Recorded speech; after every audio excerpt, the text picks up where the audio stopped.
Siya nga pala, kamusta nga pala yung pag-aaral mo? Mabuti po tayo, matataas po grado ko ngayong semester. Ang galing mo talaga, anak. Alam mo, mahalaga ang pag-aaral para sa magandang kinabukasan.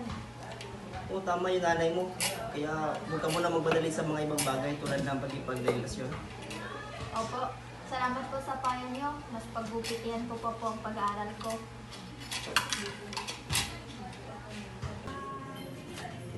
Ashley, anak, nabalitaan kung madalas kayo lumalabas ng mga kaibigan mo. Kumusta naman pag-aaral mo? Ayos lang naman, Nay. Nakakaraos naman. Alam mo anak, sana mas bigyan mo ng oras yung pag-aaral mo. Importante yan para sa kinabukasan mo. Lagi na lang kung ganyan ang usapan. Gusto ko lang naman mag-enjoy habang bata pa. Naiintindihan namin yan. Pero sana, isipin mo naman na pang matagalang epekto ng mga desisyon mo ngayon.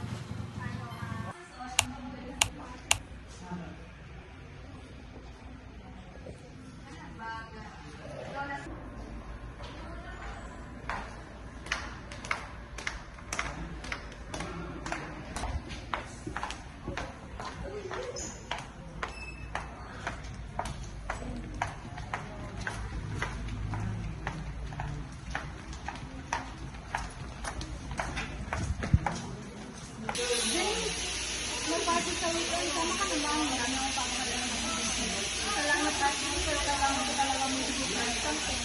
Pagbalit ko ng pera. Lagi ko lang ganyan. Hindi ko lang i-enjoy ang college life.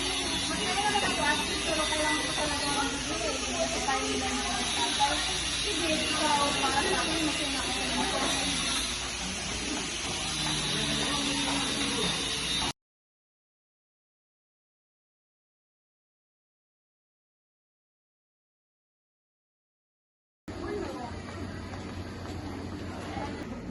Janice! Halika, may papakilala ko sa iyo. Ito nga pala mga bago kong kaibigan. Ito naman si Kyle, boyfriend ko. Hi Janice.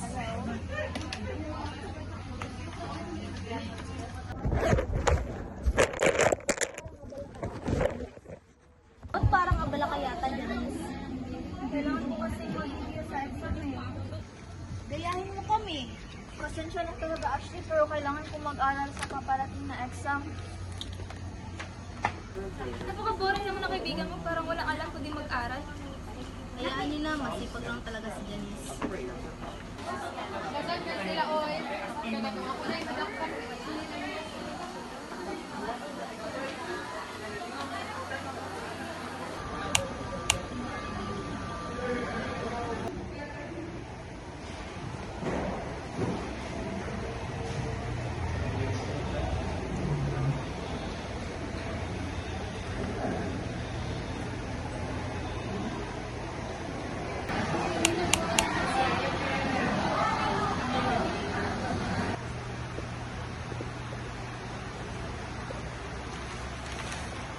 Ba't parang malungkot ka? May problema ba? Hindi ko naman hindi malulungkot. Ang lepit mo ng kulang sa exam. Sigurado masasarap mo naman ang Diba, sabi ko sa iyo mag-aral, mas pinili mo kasi magsama sa mga bagong kaibigan. Tigilin mo na kayong pangangaral sa akin.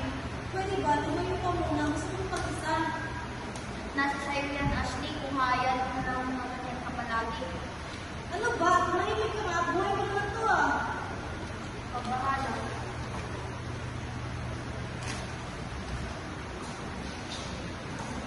Nak, saan ka galing? Ba't ngayon ka lang? Di ba ngayon yung resulta ng exam mo? Baka may bala kang ipakita sa amin. May balak naman po talaga ako, Tay. Ito.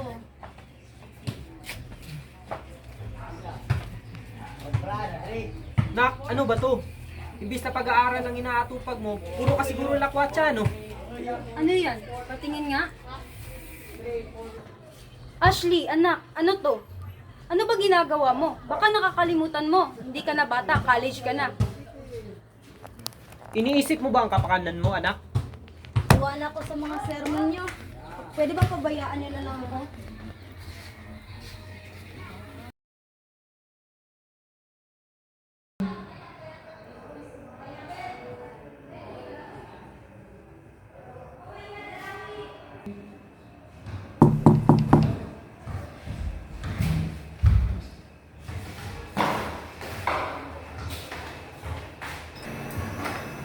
Oh babe, ginagawa mo dito.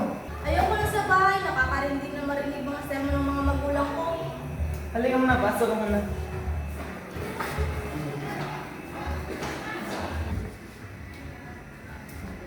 Ano? Okay ka lang ba?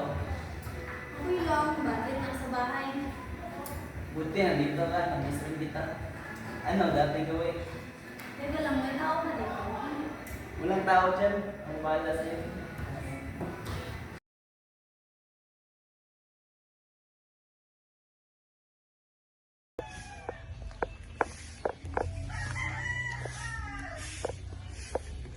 Magandang hapon po. Nandito po ba si Ashley? Teka, isa ka ba sa mga kaibigan ng anak ko? Opo, saan po pala siya? May sakit po ba? Ilang linggo na siya hindi pumapasok eh. Wala si Ashley dito. Hanggang ngayon, walang umaamin sa mga kaibigan niya. Di nga rin namin makontak o na-text man lang. Ikaw ba, Iha? Alam mo ba kung saan siya?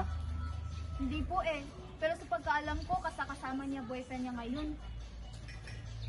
Ay naku, ito na nga bang sinasabi ko?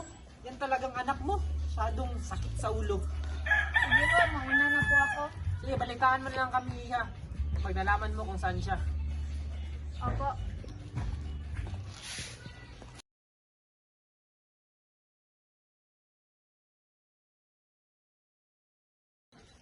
Babe, handa ka na? Hindi ko alam kung ano magiging reaction ng nanay at tatay. Umalis akong walang paalam, tapos uuwi akong lumulobo ang tiyan ko. Huwag kang mag-alala. Papanindigan naman kita.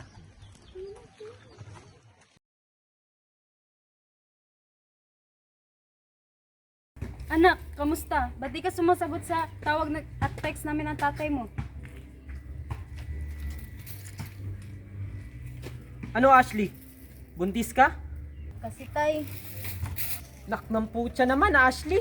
Ano bang nilagay mo sa kukote mo?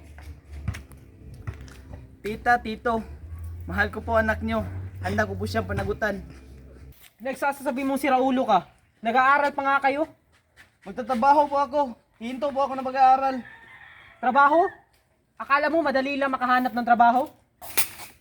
anak, yan ang sinasabi ko eh. Sabi namin na tatay mo, naisipan mo mga pinaggagawa mo.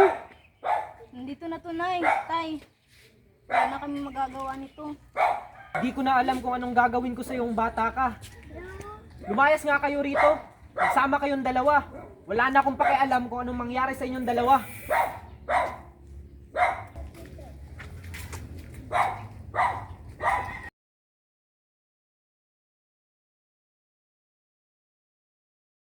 Guard has deployed its largest vessel, the BRP Teresa Magbanwa.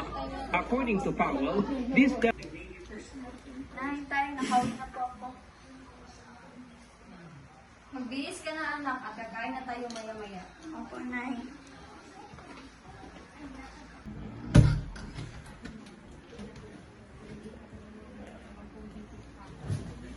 O anak, parang may problema ka. May pinagdadaanan, di ba? May kaibigan po kasi ako. Ilang buwan na siya hindi umuwi sa kanila. At saka nag-alala ng mga magulang niya. Sa pagkaalam ko, buntis daw po siya. Naku, yan na nga yung kinakatakutan namin ng tatay mo. Eh, paano naman yung pag-aaral niya? Oo nga eh. Alam mo na, mahirap yung biglaan. Mas maganda talagang handa ka pagdating sa usapang pamilya. Oo nga naman, mas mabuting pinag-iisipan niyo muna bago kayo sumabog sa mga ganyang bagay. Kasi may malaking epekto kasi yan sa mga anak niyo. Tama ang tatay mo.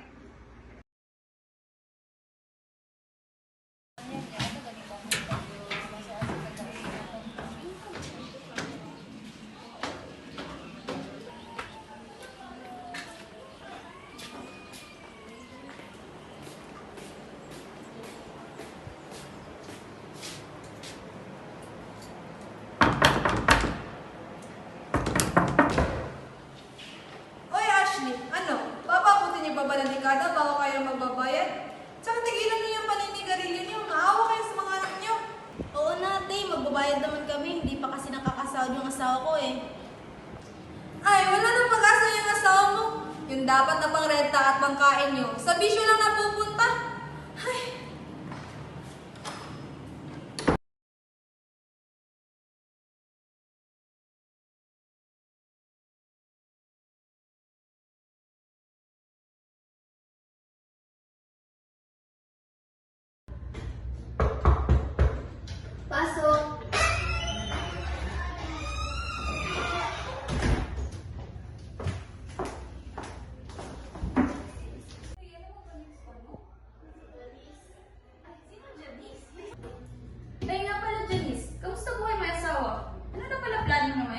Hindi niyo ba umpisa na magkapamilya? Hindi pa muna, hindi pa talaga kami handa. At saka nag-iipon pa kami para masigurado namin na magagampanan namin ang pagiging magulang at saka mapabuti yung magiging buhay ng magiging anak namin. At the same time, i-enjoy lang din namin yung buhay namin ngayon. Tama lang din yan. Sakto may kaibigan akong doktor na makakatulong para mas magabayan kayo sa pagpaplano ng pamilya. Ganun ba? Sige, papaalam ko muna yan sa asawa ko. Sige.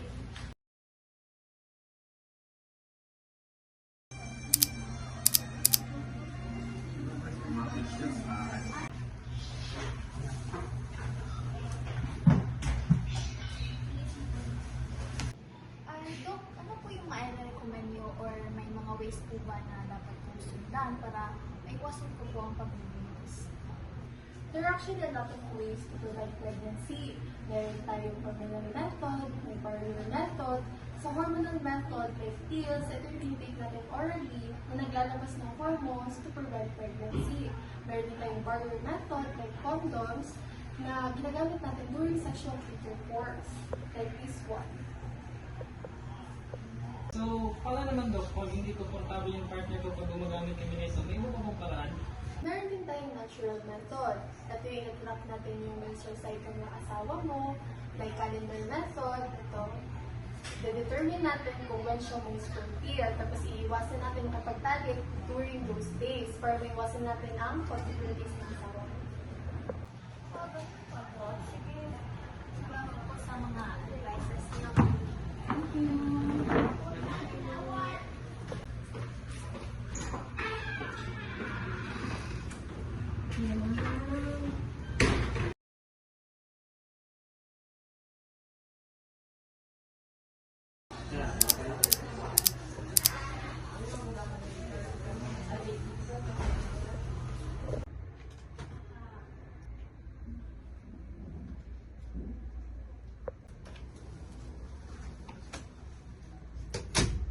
Hi ma'am, good morning. So, how's your day? Kumusta ang pagbubuntis? So, maayos naman kaya yung pagbubuntis mo. So, proceed na tayo kay doctor kasi good naman kaya. So, tara, para mabigyan ka rin niya ng maayos na gamot para sa bata at para na rin sa kalagayan mo. Salamat po.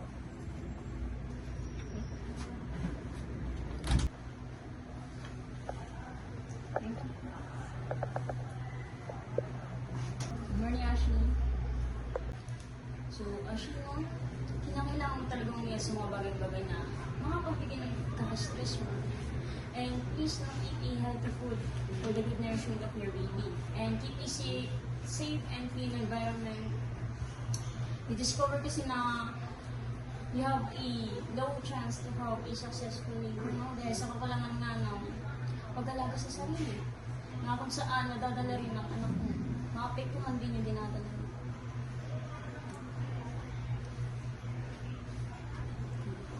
So here, no?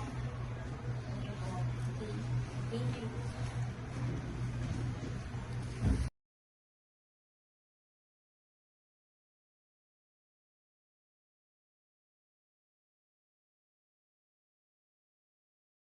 Shot na, pre! Ha? Sa'yo yan, pre.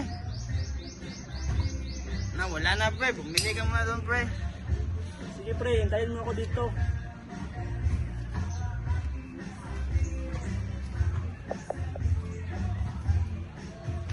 Bilisan mo, pre.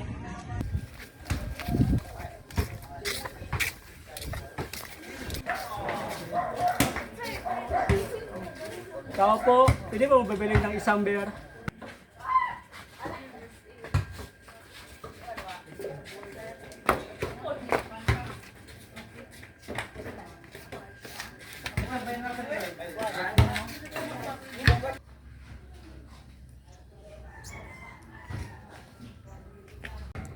Pre, ito na ang inumin natin, pre.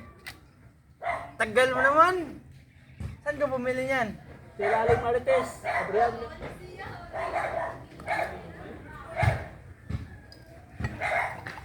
Sa'yo na to, pre.